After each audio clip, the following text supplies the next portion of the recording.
नमस्कार दोस्तों, मैं हूं विकास त्रिवेदी और विकास त्रिवेदी जीएस फैकल्टी में आपका स्वागत करता हूं। लास्ट वीडियो में हम लोगों ने 3.5 तक कवर किया था, देन क्रेडिट ड्राई अप्स तक। ठीक है। अब जिस टॉपिक की हम लोग बात कर रहे हैं वो टॉपिक बड़ा ही अहम है कि द एक्सपीरियंस ऑफ इनजस्टिस क्या था। देखिए, लास्ट वाले टॉपिक में हम लोगों ने ये बताया था कि जब अमेरिका की सिविल वॉर खत्म हो गई और जो कॉटन की डिमांड थी वो कॉटन की डिमांड फिर से रिस्टोर कर ली गई अमेरिका से, तो भारत में जो कॉटन का प्रोडक्शन हो रहा था वो प्रोडक्शन अब उतना प्रॉफिटेबल नहीं रह गया। क्यों? क्योंकि डिमांड जो थी वो इंडिया की तरफ से जो कॉटन आ रहा था उससे कम हो गई। और जैसे ही डिमांड कम हो गई, अब क्या हुआ कि जो किसान थे, जो रैयत थी, वो रैयत ये सोचने लगी, चूंकि अब जो कॉटन की प्रोडक्शन है उसमें प्रॉफिट नहीं रह गया, तो कम से कम खाने के लिए जो हमारी फसलें हैं, ट्रेडिशनल फसलें हैं, जो ट्रेडिशनल एग्रीकल्चर है, फिर से वो ट्रेडिशनल एग्रीकल्चर अडॉप्ट की जाए। ठीक है। तो यहाँ पर हम ये देख रहे हैं कि जैसे ही ट्रेडिशनल एग्रीकल्चर के अडॉप्शन की बात आई, तो ये जो मनी लेंडर वगैरह थे, इन मनी लेंडर ने क्या किया कि रिफ्यूज कर दिया कि अब हम तुम्हें लोन नहीं दे पाएंगे। भाई इसलिए नहीं दे पाएंगे क्योंकि ट्रेडिशनल जो खेती है उसमें प्रॉफिट कम है। अब प्रॉफिट कम है तो प्रॉफिट कम होने की वजह से क्या हुआ कि जो टैक्स है, टैक्स भी देना है, खर्चे भी घर के चलाने हैं, और इसके अलावा जो एग्रीकल्चर में इनपुट लगनी है वो भी करनी है।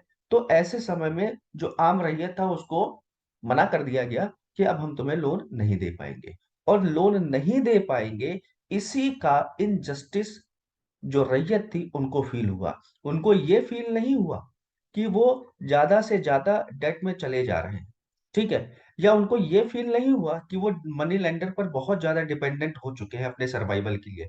लेकिन बदलते हुए समय में गिरगिट की तरह किस इन मनी लेंडर ने जो अपना रंग बदल लिया और इनसेंसिटिव हो गए। जो मनी लेंडर पहले बुला बुला के ये कहा करते थे कि नहीं भैया, लोन ले लो ले लो, बाद में देते रहना। अब चूंकि कॉटन की डिमांड खत्म हो गई थी, प्रॉफिटेबल खेती थी नहीं कॉटन की, इसलिए इन मनी लेंडर ने क्या किया, अपना मुंह फेर लिया। और जब मुंह फेर लिया तो इससे जो आम रैयत थी उसकी भावनाओं को, ठीक है, उसकी जो फीलिंग्स थी, ठीक है, उस फीलिंग पर बहुत चोट पड़ी। क्या चोट पड़ी? उनको ये लगा कि भाई देखो, जब समय की डिमांड थी कि कॉटन का प्रोडक्शन किया जाए, तब तो ये बहुत अच्छे से जो है हमसे पेश आते थे, बुला बुला के हमें लोन दिया करते थे। लेकिन अब क्या हो रहा है कि अब इन्होंने धीरे से मना कर दिया कि अब हम तुमको लोन नहीं देंगे। इसी वजह से हम ये देखते हैं कि money lender was certainly wide spread before colonial rule and money lenders were often powerful figures. ठीक है। कॉलोनियल रूल में इसी तरह से हम ये देखते हैं कि जो मनी लेंडर का की पोजीशन थी, वो मनी लेंडर की पोजीशन क्या हो रही है, वो लगातार मजबूत ही हो रही है। और मनी लेंडर और रैयत के बीच में जो लॉज थे, अब अंग्रेजों को ये लगा कि अगर ये लॉज फिर से रेक्टिफाई नहीं किए गए तो कहीं ना कहीं दंगा फसाद हो जाएगा। जिस तरह से पूना के सूपा डिस्ट्रिक्ट में बही खाते जलाए गए थे और मनी लेंडर्स की दुर्दशा की गई थी कि कहीं फिर से ऐसा ना हो जाए, तो कुछ ना कुछ रेगुलेट करने के लिए हमें कस्टमरी लॉ बनाने ही पड़ेंगे। लेकिन उस समय का एक प्रचलित जो लॉ था, वो लॉ ये था कि भाई, one general norm was that the interest charge could not be more than the principal. 100 रुपए आपने लिए हैं, ठीक है, लेकिन उस पर इंटरेस्ट इतना नहीं लगेगा कि उस पर जो टोटल आपका इंटरेस्ट प्लस प्रिंसिपल आ जाए वो 500 रुपये आ जाए। ठीक है। तो ये लॉ बना था, लेकिन साहूकार कहाँ मानने वाले हैं। साहूकारों ने कहा कि बना रहने दो ये लॉ, ठीक है, हम अपने मनमाने ढंग से जो है हेर फेर करते रहेंगे। अब यहां पर आप ये देखिए कि कॉलोनियल रूल में इस ये जो रूल बना हुआ था कि इंटरेस्ट है वो मूलधन से ज्यादा नहीं होगा, इसकी ऐसी तैसी कर दी गई। और यहाँ पर डिक्कन राइट कमीशन, जो हम आगे चल के पढ़ेंगे कि ये कमीशन क्या था, इसने एक फाइंडिंग अपने एक्सप्लोर की। और वो फाइंडिंग ये थी कि भाई, किसी किसान के ऊपर किसी रैयत ने 100 रुपए को उधार लिया, और जब देखा गया ब्याज पर ब्याज, ब्याज पर ब्याज, तो वो ब्याज 2,000 रुपया हो गया। अब आप ये सोचिए कि एक बेचारा किसान क्या करे। मौसम की मार अलग पड़ रही है, साहूकार मनमाने ढंग से टैक्स लगा, वो इंटरेस्ट लगा रहे हैं, सरकार टैक्स कम करने के पीछे कम करने के फेवर में है नहीं। तो बेचारा क्या करे। और ऐसे समय में जो साहूकार, जो रैयत हुआ करता था, वो किसकी दया पर निर्भर थे? Money lender. और इसी जो है जरूरत के लिए, सर्वाइवल के लिए मनी लेंडर रैयत से बिल्कुल मनमाने ढंग पर सूद लगाया करते थे, ठीक है, ब्याज लगाया करते थे। तो यहाँ पर हम यही देखते हैं कि किस तरह से इन रैयत्स को एक समय में मनी लेंडर्स ने अपने मतलब के लिए यूज किया। और वहीं दूसरी तरफ अगर हम देखें तो इन रैयत को जब समय बुरा आया तो बिल्कुल आप समझिए कि उनके लिए इनसेंसिटिव हो गए। और यही इनसेंसिटिव होना रैयत के लिए सबसे बड़ा दुख का कारण था। आप यहाँ पर देख सकते हैं एक लिमिटेशन लॉ की बात कही गई है। लिमिटेशन लॉ क्या था? द इन अच्छा, ये बहुत आपके लिए सीयूटी के लिए बहुत इंपॉर्टेंट है। 1859, देखिए 1859 क्यों इंपॉर्टेंट है? 1857 में रिवोल्ट हुई, और जाहिर सी बात है ये जितनी भी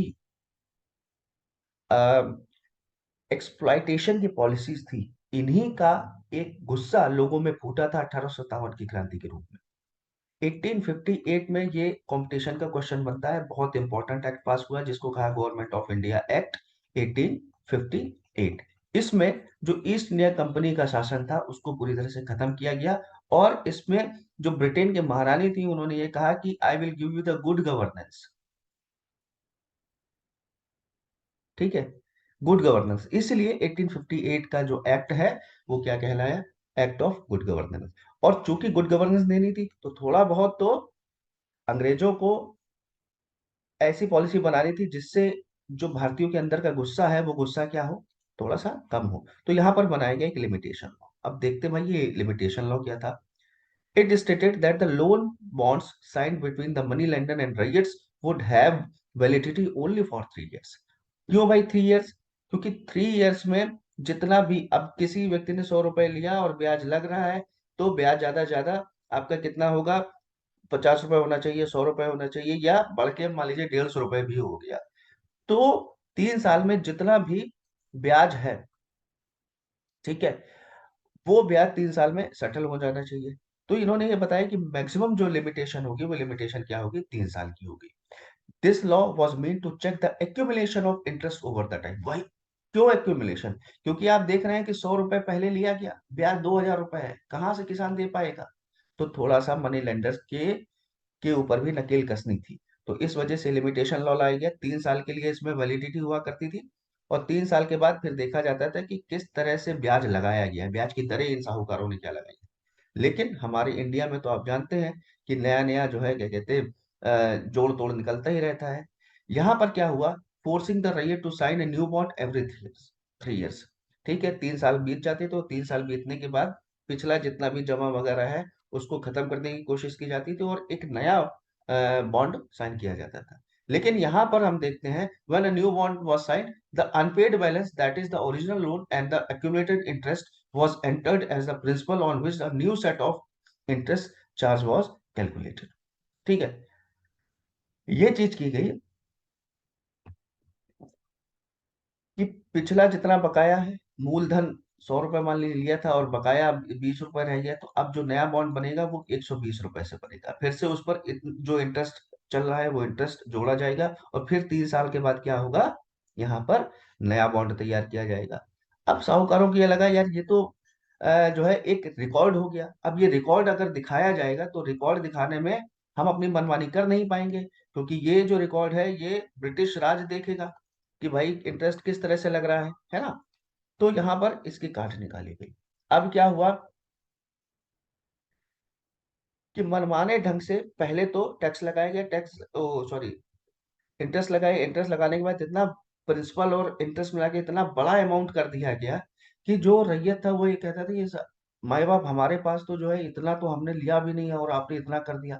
यानी किसी ना किसी तरह से आप ये देखेंगे कि रैयत की जितनी एक्सप्लॉइटेशन हो सकती थी उतना, चाहे वो ब्रिटिश सरकार हो चाहे वो साहूकार हो, वो लिया ही करते थे जितना जो है एक्सप्लॉइटेशन हो सके। यहाँ पर हम देखते हैं in a petition that the Deccan riot commission, बहुत इंपॉर्टेंट है डिक्कन राइट कमीशन। इसी जो जालसाजी हो रही थी, जो करप्शन हो रहा था, इस करप्शन की एक इंपॉर्टेंट रिपोर्ट थी। रिपोर्ट सॉरी कर रहा हूँ, इस करप्शन को रोकने के लिए ही एक कमीशन बनाया गया था जिसको डिकन रॉयट कमीशन कहा गया। अब इस डिकन रॉयट कमीशन में ये बताया गया कि ryot described how this process work and how money lender used a variety of other means to short change the ryot. They refuse to give receipt, वही जो मैंने बताया कि भाई जो नया बॉन्ड बना उस नए बॉन्ड में पिछला इंटरेस्ट इतना जो है जोड़ दिया जाता था कि किसान ये कहता था कि हमने तो इतना लिया नहीं, तो आप हमें क्या करो, हमें हमारी रसीद दिखाओ। ठीक है, अगर लोन पे कर दिया गया है, रिपे कर दिया गया है, जो टैक्स जो जो जो लोन लिया गया वो रिपे कर दिया गया, फिर भी ये लोग नहीं दिखाते थे, यानी जालसाजी लगातार बढ़ती चली जा रही थी। और यहाँ पर हम यही देखते हैं कि इस जालसाजी को रोकने की जितनी भी शिकायतें की गई वो डिक्कन नाइट कमीशन के हवाले से हमें पता चल रही हैं। दूसरी चीज, यहाँ पर नीचे की तरफ लिखा हुआ कि bonds sorry deeds and bonds appeared as a symbol of new oppressive system. क्यों इसको इसीलिए ऑपरेसिव सिस्टम मान लिया गया था क्योंकि जो आम रैयत थे, रैयत बेचारी पढ़ी लिखी थी नहीं। ठीक है, और बॉन्ड क्या है, बॉन्ड एक सरकारी कागज है। ठीक है, इसमें सरकार के बनाए गए नियम लिखे हैं। अब रैयत जब बोलता था कि भैया ये नियम ऐसा नियम वैसा नियम, क्या ये नया नियम क्यों आ रहा है, तो लोग या मनी लेंडर क्या कहते थे, भाई ये तो सरकार का रूल है, ये तो हम करेंगे ही। तो बाद में हम ये देखते हैं कि इसको एक ऑपरेसिव सिस्टम का हिस्सा बना दिया गया। लेकिन पीछे पहले क्या हुआ करता था, in the past such deeds had been rare, मिलती ही नहीं थी। The British however were suspicious of the transaction based on the informal understanding as was common in the past. ठीक है, तो पास्ट में किस तरह से हिसाब किताब चल रहा है, इस पर अंग्रेजों को समझ में नहीं आता था कि भाई क्या किस तरह से सिस्टम चल रहा है, तो इसलिए उन्होंने एक नया सिस्टम बनाया। वो कौन सा था, डीड्स का, बॉन्ड का सिस्टम था। In the terms of transaction they believe had to be clearly unambiguously and categorically stated in contracts, deeds and bond। तो उन्होंने जितने भी इंटरेस्ट के लिए हो, चाहे लोन देने के लिए हो, चाहे आप कह सकते हो टैक्स के लिए, तो उन्होंने एक नया लॉ बनाया। वो नया लॉ क्या था कि इस पर एक डीड बनाई जाएगी। ठीक है, इस पर एक जो है बॉन्ड साइन किया जाएगा। और बॉन्ड साइन करने की ज्यादातर जो है जरूरत क्या थी, वो अंगूठा छाप थी, है ना। तो उसको पता ही नहीं चलता था कि क्या हो रहा है क्या नहीं हो रहा है। तो यहाँ पर हम ये देखते हैं कि इतना ज्यादा आम रैयत को दबा दिया गया था कि वो अगर इन नॉर्म्स में कुछ अच्छा भी है तो भी उनको एक ऑपरेसिव पॉलिसी की तरह देखा जाता था। ठीक है, अब यहाँ पर जो इंपॉर्टेंट पॉइंट आपका आता है, नेक्स्ट पॉइंट आता है द डिक्कन राइट कमीशन। ये आपके लिए बहुत इंपॉर्टेंट है आपके एग्जाम की दृष्टि से। अब डिक्कन राइट कमीशन क्या था, यहाँ पर आप ये देखिए कि when the revolt spread in the Deccan, the government of Bombay was initially unwilling to see it anything serious। छोटे छोटे विद्रोह हो रहे थे, गवर्नमेंट ने कहा कि अरे छोड़ो, ये सब तो होता लगा ही रहता है ना। But the government of India worried about the memory of 1857। भाई 1857 को पटक पटक के मारा भी गया था इन लोगों को। तो इनको ये लगा कि अगर करप्शन को रोका नहीं गया और फिर से जनता नाराज हुई तो हमारी ऐसी तैसी कर देगी। इसीलिए गवर्नमेंट ऑफ बॉम्बे की तरफ से, ठीक है, क्या कहा गया कि एक कमीशन हम बनाते हैं। ये जो कमीशन है, ये जो दंगे हो रहे हैं, ये दंगे फसाद की वास्तव में जड़ें क्या है, इसके बारे में एक रिपोर्ट प्रोड्यूस करेगा। और रिपोर्ट कब प्रोड्यूस की गई, 1878 में, 1878। देखिए ये आपके लिए इंपॉर्टेंट, मैं ये बता दूं, ये आपके सीयूईटी के लिए इंपॉर्टेंट है, ये सिविल सर्विसेज के एग्जाम के लिए इंपॉर्टेंट है, पीसीएस एग्जाम के लिए इंपॉर्टेंट है। 1878 में और कौन सा इंपॉर्टेंट लॉ आया था जिसने सेंसरशिप एक तरह से लगा दी थी, तो वो था वर्नाकुलर प्रेस एक्ट।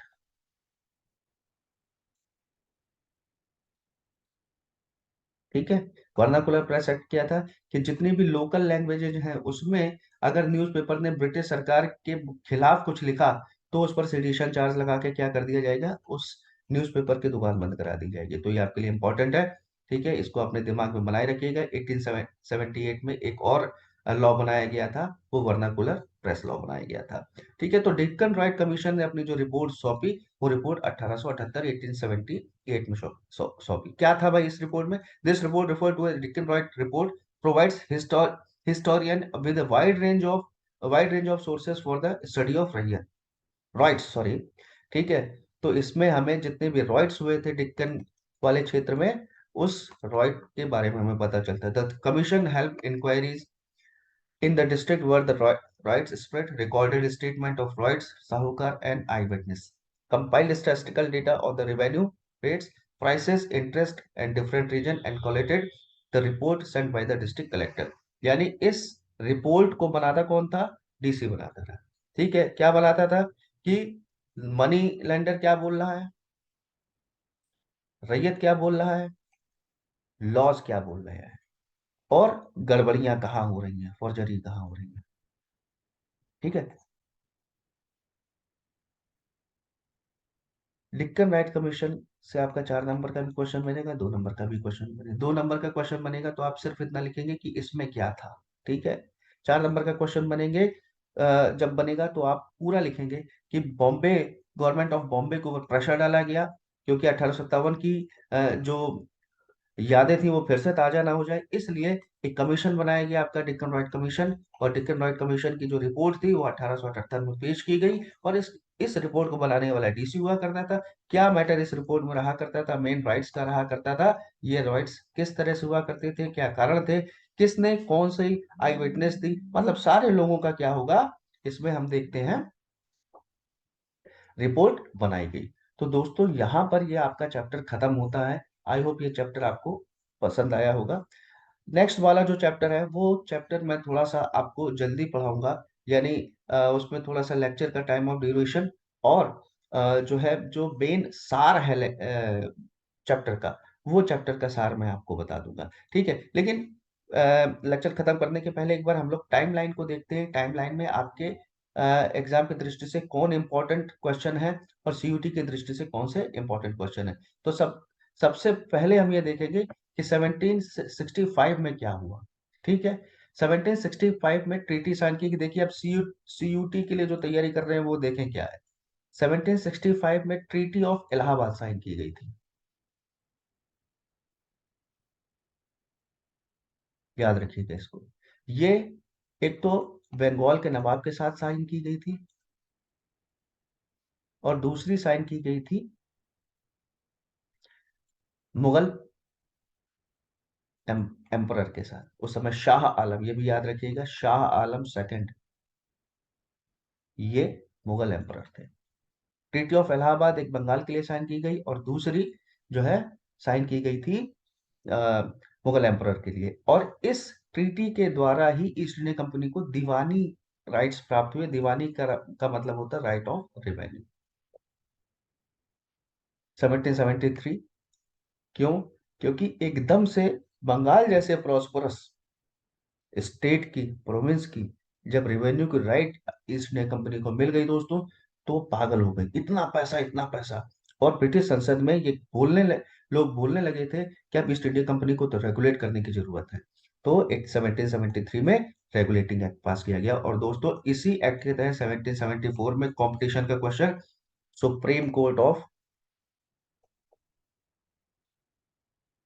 बंगाल ये बनाया गया, जो कहाँ पर स्टेब्लिश किया गया? कैलकाटा में किया। बहुत इंपॉर्टेंट है। परमानेंट सेटलमेंट हम जान ही रहे हैं, लॉर्ड कॉर्नवालिस। ठीक है। 1800 1800 ऑनवर्ड्स हम देखते हैं तो संथाल रिबेलियन हुआ 19 ओ सॉरी 1855 56। 1818 इंपॉर्टेंट है, फर्स्ट रेवेन्यू सेटलमेंट बॉम्बे में हुआ, दिस इज आल्सो इंपॉर्टेंट। उसके बाद संथाल रिबेलियन, जैसा हम लोग पहले बात कर चुके हैं, संथाल रिबेलियन आपके लिए इंपॉर्टेंट है। 1961, देखिए यहाँ पर अगर मैं आपको बताऊं तो यहाँ पर एक नया एक्ट और पास किया गया था, और उसको कहा गया था गवर्नमेंट ऑफ इंडिया एक्ट 1861। ठीक है। और इसी में हम ये देखते हैं कि भारत में पोर्टफोलियो सिस्टम लागू किया गया था, यानी एलोकेशन ऑफ डिपार्टमेंट। क्यों? क्योंकि 1858 के एक्ट में वायसराय की पोस्ट आ चुकी थी, सेक्रेटरी जनरल की पोस्ट आ चुकी थी, और इनको असिस्ट करने के लिए 15 मेंबर की एक कमेटी की थी। ये देखिए आपके कंपटीशन के लिए बहुत इंपॉर्टेंट है। इन 15 मेंबरों का काम सेक्रेटरी जनरल को हेल्प करना था अलग अलग मुद्दों पर, लेकिन डिसाइड नहीं था कि इनका पर्टिकुलर किसी भी व्यक्ति का काम क्या है। तो पोर्टफोलियो सिस्टम अगले ही एक्ट में इनको काम एलोकेट कर दिया गया कि भाई तुम्हारा होम डिपार्टमेंट है, तुम्हारा डिफेंस है, तुम्हारा जो है ये है, यानी मंत्रालयों को एलोकेट कर दिया गया। तो ये आपके लिए इम्पोर्टेंट रहे। ठीक है, तो मुझे आशा है कि ये लेक्चर आपको पसंद आया होगा। आगे का लेक्चर कल हम डालेंगे। तब तक के लिए जय हिंद, जय भारत।